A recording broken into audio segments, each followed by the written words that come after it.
3 months earlier.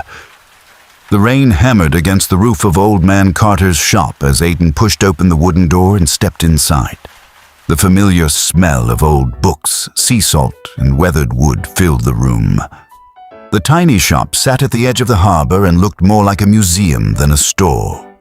Every shelf was crowded with strange relics collected from decades at sea. Rusted compasses, ancient coins, ship journals, broken telescopes, artifacts from places most people only read about.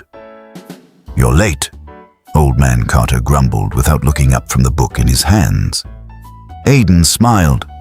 "You say that every time." "Because you're always late." For years, he had spent afternoons helping Carter organize the shop in exchange for adventure stories. Most of the town thought the old man exaggerated his travels. Aidan wasn't so sure. "Anything interesting today?" he asked. Carter pointed toward a stack of dusty crates. "Those." Aidan groaned. "Not boxes again." "Builds character." "I have character." "Not enough." For nearly an hour, Aidan sorted through old supplies. Most of it was junk. Broken lanterns, fishing equipment, water-damaged journals. Then he noticed a small wooden chest hidden beneath a pile of blankets. It looked older than everything else in the crate. "Carter?" The old man glanced up. "What?" "This wasn't here before." Carter stood immediately. His expression changed the moment he saw the chest. Aidan frowned. The old man almost looked worried. "Bring it here." Aidan carried the chest to the counter. A strange symbol was carved into the lid, a circle surrounded by waves. Carter stared at it for several moments, then he disappeared into the back room. When he returned, he carried a tiny brass key. Without speaking, he unlocked the chest. The lid creaked open. Inside was a single rolled piece of parchment, a map. Aidan immediately felt disappointed.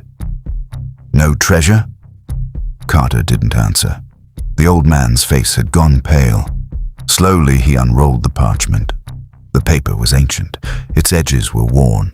Strange symbols lined the borders. Unknown islands dotted the surface, and written near the bottom was a message. "Beyond the edge of the known sea lies the hidden kingdom beneath the waves." Aidan read the sentence twice, then a third time. His heart began racing. "A hidden kingdom?" Carter quickly rolled the map closed. "Forget you saw this." Aidan blinked. "What?" "The map stays here." "Why?" The old man hesitated. Then he sighed heavily. "I've heard stories about this map before." Aidan leaned forward. "What stories?" Carter looked toward the rain-covered harbor outside. "Years ago, people spoke about a place called the City Beyond the Sea." Aidan froze. The name immediately brought back memories. Noah and Chloe's grandfather. The stories he used to tell. The hidden city beneath the ocean. The old man continued. "Most people dismissed it as a legend. But this map..." He looked down at the parchment. "This map matches every description I've ever heard." Aidan's heart pounded. "So it's real?" Carter didn't answer immediately. Finally, he said, "If it is real, it's not a place meant to be found." Aidan frowned. "What does that mean?" "It means every explorer who supposedly searched for it disappeared." The room fell silent. For the first time, Carter didn't sound like a storyteller. He sounded afraid. Aidan looked at the map again. The city beyond the sea. The city Noah and Chloe's grandfather had spent years talking about. The city everyone believed was a myth. Suddenly, it didn't feel like a myth anymore. "Carter," Aidan said carefully, "can I borrow it?" The old man's answer came immediately. "No." "What?" "No. I'll bring it back." "No. I just want to study it." "No." Aidan groaned. "Carter, no." The old man rolled the map up and locked it back inside the chest. Conversation over. That night, Aidan couldn't stop thinking about it.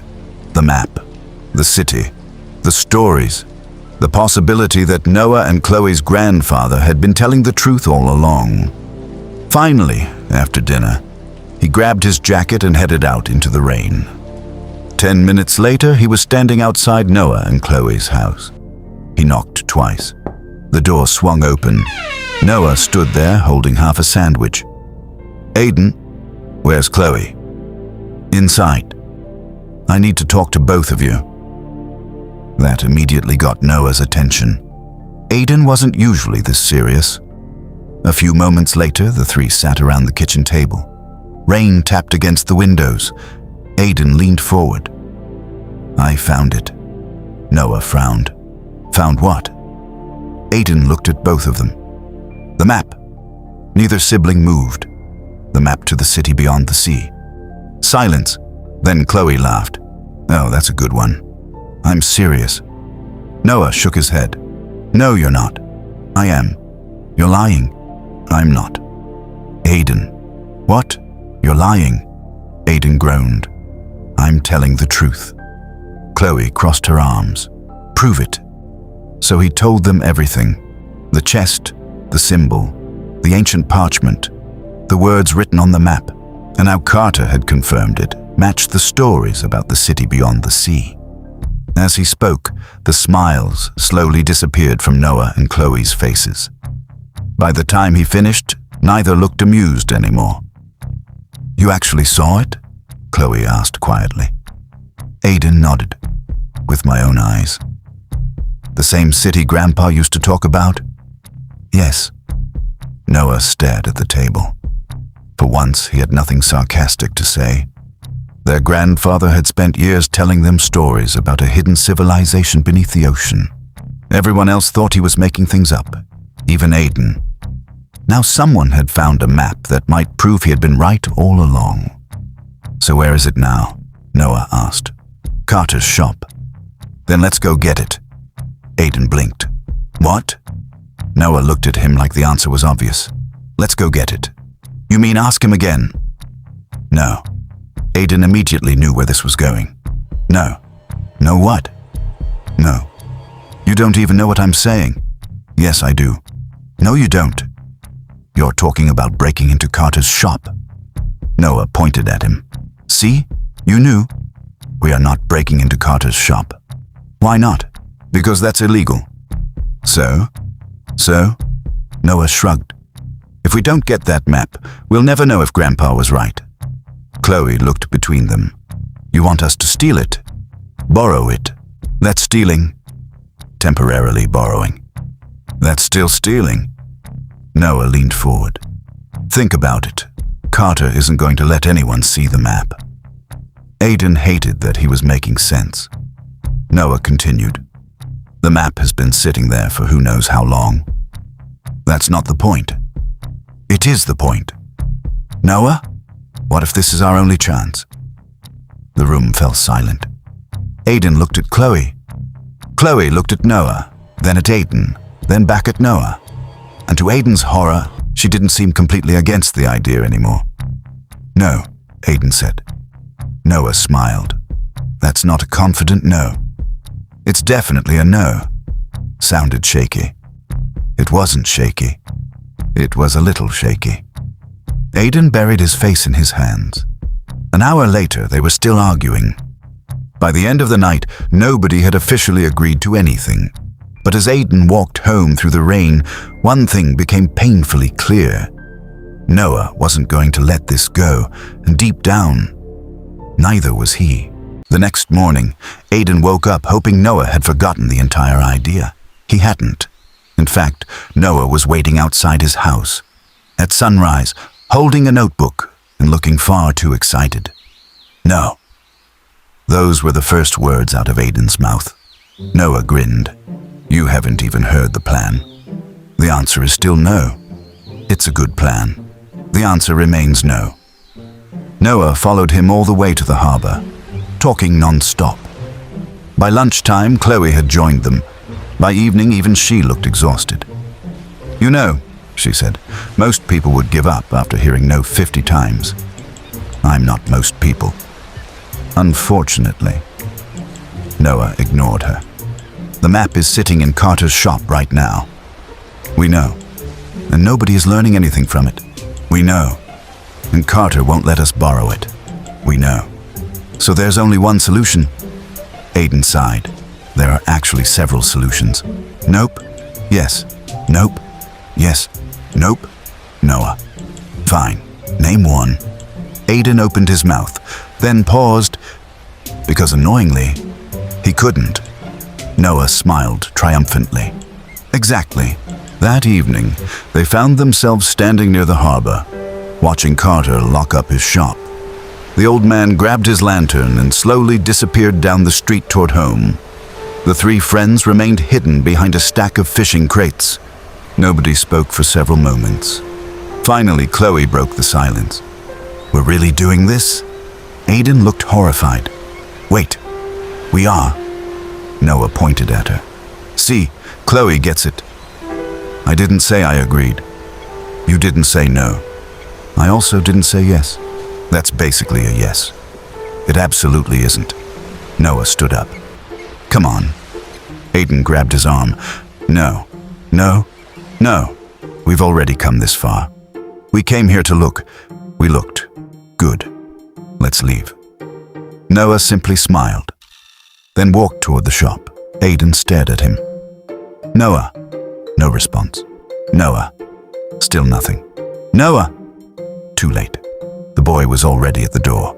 Chloe buried her face in her hands. Oh, we're definitely going to jail. Aidan reluctantly followed. The front door was locked. Of course it was.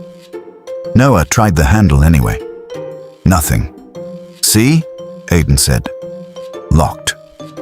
Noah nodded, then casually pulled a bent piece of metal from his pocket. Aidan froze. What is that? A lockpick. You have a lockpick. Everybody should have a lockpick. No, they shouldn't. Chloe looked horrified. Since when do you know how to pick locks? Noah shrugged. YouTube? Aidan stared at him. You learned a crime from YouTube? Technically several. Aidan made a mental note never to ask questions again. To everyone's surprise, the lock clicked. The three friends froze. Noah slowly looked up. I did it. Aidan couldn't believe it. You actually did it. Noah pushed the door open. The shop creaked quietly. Darkness greeted them. For a moment, none of them moved. Then Chloe whispered, "Last chance to leave." Nobody moved. Okay then. They stepped inside. Moonlight spilled through the windows. The familiar shop suddenly felt very different at night. Larger, older, creepier. Every shadow seemed alive. Every shelf looked unfamiliar. Aidan's heart pounded. The chest. They just needed the chest, then they'd leave. Simple. The three split up, searching quietly. Minutes passed. No sign of it. Do you see anything? Chloe whispered. No. What about you? She asked Noah. No. Then Aidan spotted something, behind the counter, partially hidden beneath a canvas sheet. The chest. The others hurried over. There it was, exactly where Carter had left it. Noah grinned. We did it. Not yet. Aidan carefully lifted the chest onto the counter. The lock remained attached. So now what? Chloe asked. Noah smiled again. Aidan immediately hated that smile. No. What? You have another lockpick, don't you? Noah proudly pulled it from his pocket. Aidan groaned. 30 seconds later, the chest opened. Inside lay the ancient map. The same parchment, the same faded ink, the same strange symbols. For several seconds, nobody spoke. This was it. The map to the city beyond the sea. The thing their grandfather had spent years talking about. The thing everyone thought was a myth. Slowly, Aidan unrolled it. The parchment stretched across the counter, and immediately they noticed something they hadn't seen before. Additional markings, tiny notes, coordinates, symbols, directions, a complete route. Noah's eyes widened. Guys, Chloe leaned closer. Oh my God. The map wasn't describing a legend. It was giving instructions, specific instructions, a path, a way to find the city. Then Aidan noticed writing near the bottom, writing hidden beneath a fold in the parchment. Words nobody had seen before. He read them aloud. "Only those who follow the path of the 3 islands shall find the gate beneath the sea." Silence. The 3 friends looked at one another. Noah slowly smiled. The dangerous smile, the adventure smile, the smile that always meant trouble. "This changes everything." Before anyone could respond, something rattled the front door. The 3 froze. Aidan looked up. "What was that?" The rattling came again, this time louder.